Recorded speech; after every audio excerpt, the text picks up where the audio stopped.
everybody, and welcome to the Wealthy LaLa Show with myself, Laurie Laursen. Today is 159-2, episode 159-2. How does it get any better? Um, golly, I'm actually sitting at my brother-in-law and sister-in-law's place in Edmonton, and um, the last couple days and the next couple days are really busy, and they're busy with company. And I've been, looking at this whole concept of, you know, trying to fit in my meditations, the podcasts, um, and stuff like that. All the other stuff that needs to be done, groceries and cleaning up and laundry and, and I realized that everything is actually working out for me. I was getting pretty stressed about it for a day or two. But that's what's interesting is that it's a way of being that I see so many of us get trapped in so quickly that are we going to have enough time to do everything that we want to? Um, I was listening to an audiobook today. It's called Lost Connections. It's actually a really good book. You can buy it in a regular book too. I happen to have the audiobook. And this guy was talking, he's done a lot of research, and when he was doing this book, actually what became a book, really what he was looking for was a quick fix to get him to feel better, like to not feel depressed. And as he kind of did some jaunts around the world and met with different researchers, read stuff and so whatever, he discovered that it's so much more. I really recommend the book. It's called Lost Connections.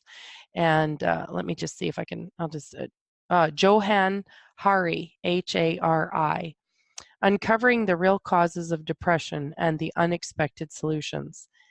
And oh God, it was so fascinating listening to him.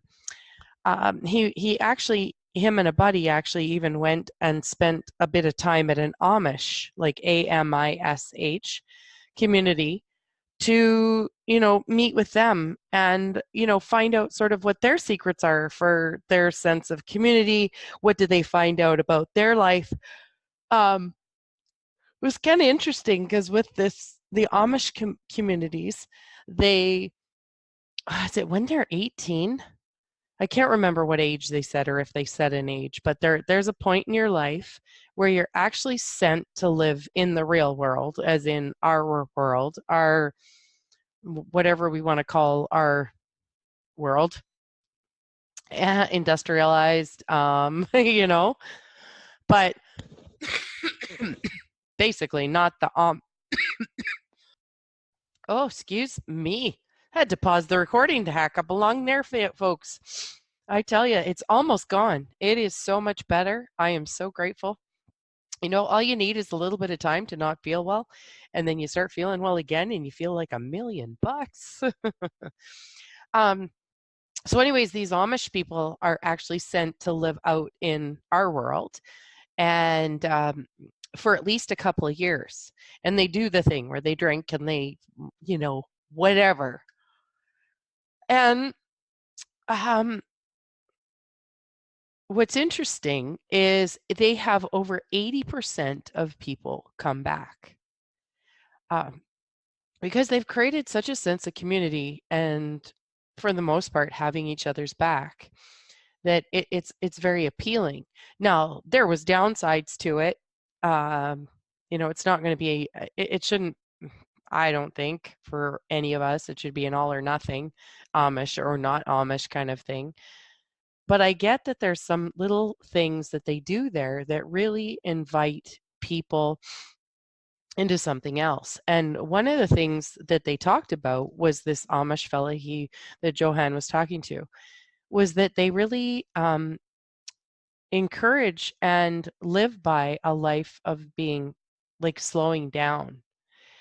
and so that they don't miss anything, and they don't choose things, like they don't have TV and stuff like that. And I guess this guy even said that, he misses Major League Baseball. He loved watching that. There was, music. He enjoyed that. And but he loves so much more the presence and the slowing down that they have in their life as they have it set up where he is. And so I was looking at this past couple of days and the couple of, actually the next good week or so that's coming up, because we're actually going to be watching our grandsons for at least 4 days over in the next couple weeks while our son is working, and our daughter-in-law has been offered to go to Greece with a friend and stay on her parents' yacht. I mean, how yummy is that?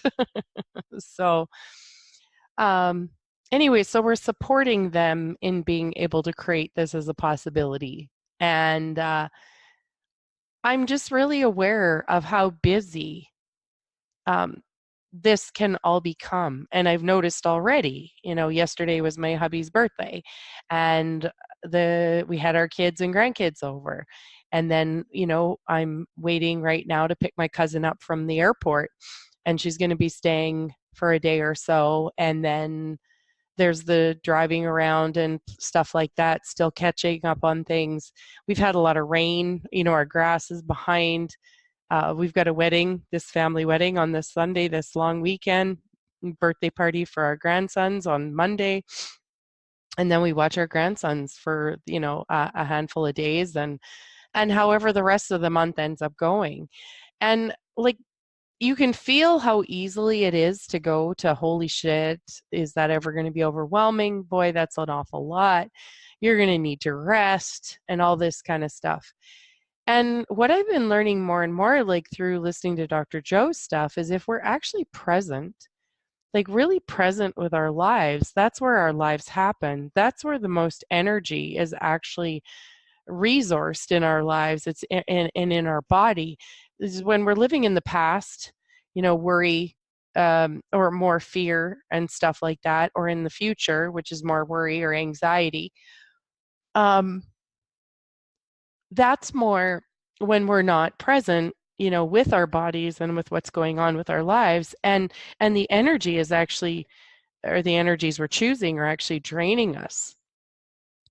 So I was really grateful to listen to that audiobook today, because I get that I was handling it for the most part actually quite good.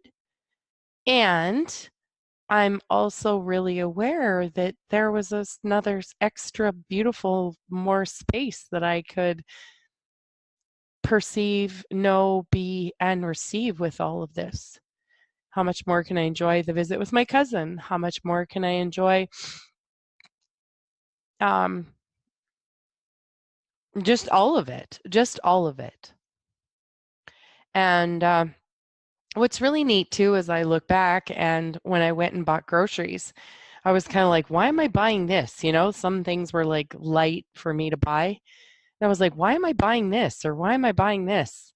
And then as, a day or two unfolds, I'm looking and I'm going, oh, well, that's because we're having these people over for lunch. And look at now, I have something that I hadn't thought about consciously to make them. Like the universe had my back.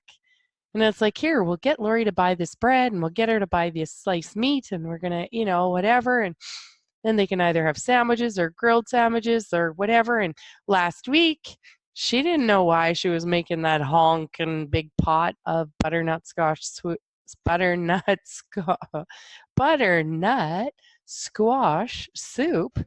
And it's like, now I do. And I know that, some of this stuff can really seem really trivial. But what's really cool is it actually is really exciting. It really is adding to my life. Like when I was standing in my kitchen today and I'm like, gosh, I've got 6 people coming for lunch tomorrow. What am I going to make? And all of a sudden I go, oh, oh, oh, oh, that's really fun. Like when you don't even have to think about being prepared for something, that you realize, oh, now I've got to think about this, or now I desire to think about this, and all of a sudden it's like taken care of. And you didn't even know you were taking care of yourself or the universe was taking care of you until all of a sudden you just, you notice that you do. So I'm so incredibly grateful about, getting more and more of a space to be present with my life, more of a space of slowing down, allowing myself to enjoy, and allowing myself to hear those little freaking whispers of the universe. Like, damn, I love it. Oh, you know, and what's cool is that I'm discovering I'm just as cool as everybody else. I'd kind of bought the lie before that I wasn't. Other people were greater, better, funner, whatever than me. And I'm discovering that the universe has my back too. Like, I'm not a, select outsider. And I tell you, that just, it lights a person up. It just really does. So I'm really, really grateful for that. So, I don't know. If you can invite in any more space or slowing down, um, see if you can let yourself have that. And you could even ask yourself, like, what's the push to have all of these things, to do all of these things, to drive myself crazy with all of these things, or however you want to put it. And really look, like, I really noticed that we have so much choice. Like, I mean, I remember as a kid, you have an Aero chocolate bar, or you had Kit Kat, or you had No Henry or something. Now, I'm not gonna lie, I like some of the new flavors and changes and the extra bonuses and all that kind of stuff. Um, and there can be what is with Aero now. You can get the truffle kinds, you can get the mint, you can get the vanilla, you can get the dark chocolate, you can get the regular one. And that's just with one kind of chocolate bar. And it can be very easily, um, without us even knowing, so subtle, come into our worlds that, holy mackerel, I mean, I am just like, I have to have it all. I've got to try it all. I've got to do it all. I've got to be it all. I mean, gosh, I've been, you know, because I'm around a lot of people now that have babies and stuff like that, I hear these younger women having conversations about all the, like, these expectations that are on them. And I'm just like, wow, like, it's kind of cool because they have all this information. They have apps and stuff like that, like apps for breastfeeding and apps for when the with different when the baby's growing, it'll tell you how big it is, and when it starts to, I just whatever all that stuff is. And it can keep you really, really up to date. But what's really interesting is that all of this stuff, as beneficial as it is easy to get magnetized into and lose sight of the beautiful, like, we're like a walking app. When we're tuned in to our intuition and to ourselves and life and the universe and presence, I mean, seriously, we are like our own walking app, probably the coolest one that will never be fully discovered, that will be the most fascinating, interesting, you know, intriguing app out there.